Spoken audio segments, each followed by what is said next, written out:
Revisiting the Texas Chainsaw Massacre 2, 1986, a horror classic re-examined.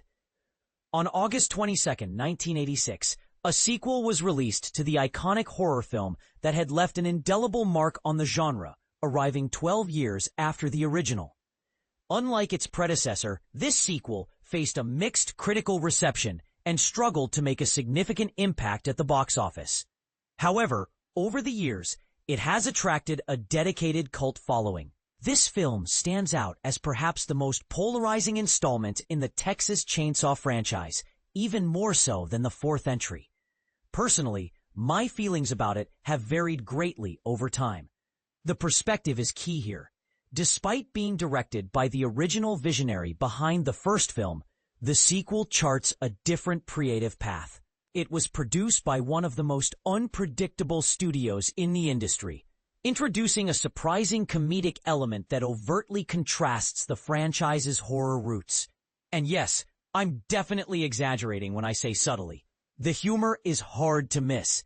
Having delved into the interesting and at times chaotic behind-the-scenes drama surrounding its production, let's explore why this film is such a unique addition to the horror landscape as we reconnect with the infamous Sawyer family. To appreciate this film properly, a bit of historical context is crucial.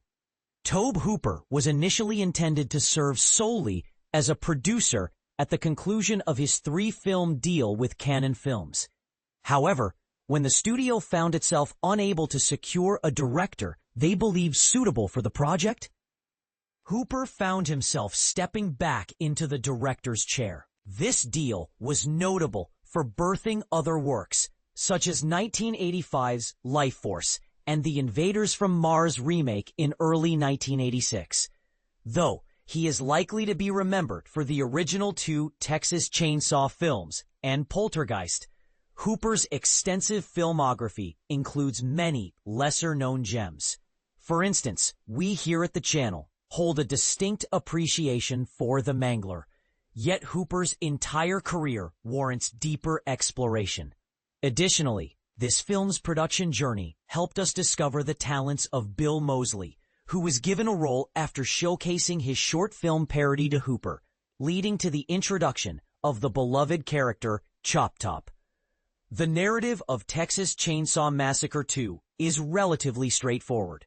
From the very beginning, the film indicates its status as a sequel, though it's a pity that John Larroquette, who infamously narrated the original film's opening, is absent. The story centers around the Sawyer family, whose proclivity for murder continues as they claim more victims.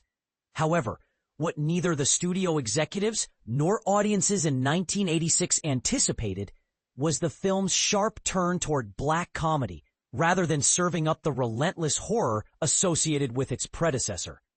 If you glance at the trailer, the warnings are there, but they might not be as clear as one would hope. In just over 70 seconds, viewers are treated to a silhouette of a chainsaw, coupled with scenes that, while intense or scary, feel somewhat out of context. The movie's poster is among the best marketing efforts ever created. It mimics The Breakfast Club artfully, yet still fails to accurately foreshadow the film's darkly comedic tone. Personally, I found this film utterly disappointing on my first viewing, during my initial exploration of horror. But I've since undergone a remarkable change of heart.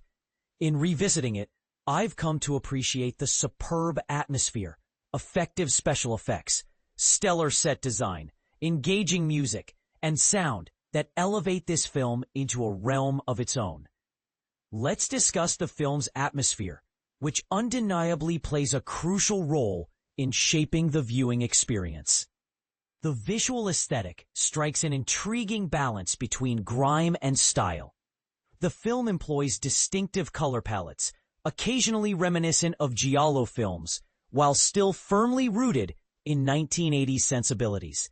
This choice manifests in a cinema that is both vividly colorful and horrifyingly dark, often within the same scene.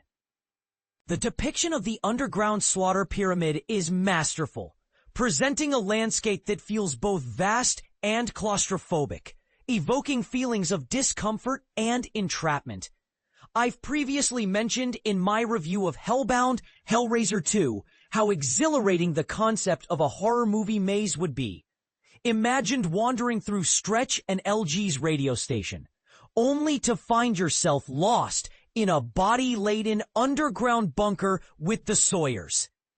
The budget, which hovered just under $5 million, was surprisingly effectively allocated towards set design, making the limited locations feel expansive, while the chilling presence of bodies in the underground area adds particular terror. It also reinforces the grotesque legacy of the Sawyer family's never-ending atrocities. Tom Savini, renowned for his exceptional makeup and special effects work, did a commendable job. The opening kill scene is both ghastly and gripping, showcasing a decapitated head and a brutally mutilated body. The audience is treated to shocking visuals, not just due to Savini's artistry, but also thanks to a range of effective practical effects. Although financial constraints curtailed some of Savini's planned effects, the end result showcases the best gore and visual effects of all 4 original films, particularly regarding the chainsaw itself. The film's haunting atmosphere is further enhanced by an outstanding soundtrack, both diegetic and non-diegetic, with Tobe Hooper himself credited as one of the composers. While the atmosphere, effects, and settings are compelling, their impact can diminish in the presence of lackluster characters. Not all characters fare well, as some are forgettable or simply irritating. Yet the dichotomy present in character portrayals offers unique contributions. Even a dislikable character can fulfill a vital role within the narrative. For example, the obnoxious yuppies introduced at the film's onset stir up feelings of catharsis when they meet their gruesome fate. Their brief time on screen is intentional and effectively serves its purpose. In stark contrast, Dennis Hopper's character, Lefty, who seeks revenge for the original film's victims, could have emerged as a significant figure. Unfortunately, he devolves into an unhinged caricature, eventually losing the audience's emotional connection. His infamous chainsaw scene, ostensibly comical in its absurdity, is further diminished by missed emotional notes, particularly when he unwittingly discovers Franklin's remains, which lacked the depth and resonance it aimed to evoke. Conversely, 2 characters emerge in this film to not only leave their mark on horror lore, but also catapult their actors to a revered status within the genre. Caroline Williams portrays Stretch, and Bill Moseley embodies Chop Top, both of whom deliver standout performances that overshadow their co-stars. This isn't a critique of Leatherface, as he adeptly straddles the line between horror and humor. However, he takes a back seat in this particular outing. Although it was rumored that Gunnar Hansen would reprise his role, a slew of differing accounts kept him from returning. While Hansen's portrayal in the original film is iconic, his interpretation may not have resonated in the sequel's context. Personally, I found myself enamored with Caroline Williams's performance as Stretch, who not only carries the film, but also personifies one of cinema's most formidable final girls. She artfully balances the roles of victim and warrior, making her experiences feel palpably real, even if reality itself is stretched in the film's context. Chop Top, played by Moseley, reflects charisma that combines humor with a level of horror that is both unsettling and unforgettable. He outshines even Leatherface in moments, exhibiting a firm conviction in his twisted beliefs, highlighted by his chilling and bizarre habit of scraping skin from his own metal-plated scalp while menacingly pursuing Stretch. His chase scene towards the film's conclusion creates a palpable sense of dread, with his swift movements reminiscent of a relentless predator. Although he remains a one-off character, Chop Top's memorable nature eclipses many returnees in sequels that often feel redundant. Naturally, the horror elements are also present in this film. Screenwriter L.M. Kit Carson strikes a remarkable balance in crafting a pitch-perfect black comedy. while also facilitating genuine frights, including what is arguably one of the greatest jump scares ever captured on film. Interestingly, Carson's other work is limited, as he has only 10 other credits to his name. Nevertheless, his collaboration with Hooper, a master of horror, results in a terrifying and memorable product. While horror is not omnipresent, when it does manifest, it certainly makes an impact. From the chilling opening sequence, where witnessing the demise of the yuppies evokes a sense of morbid satisfaction, to the sinister truck silhouette and the grotesque figure of Leatherface, audiences are left shaken. The half-decapitated body serves as a gruesome testament to the terror on screen.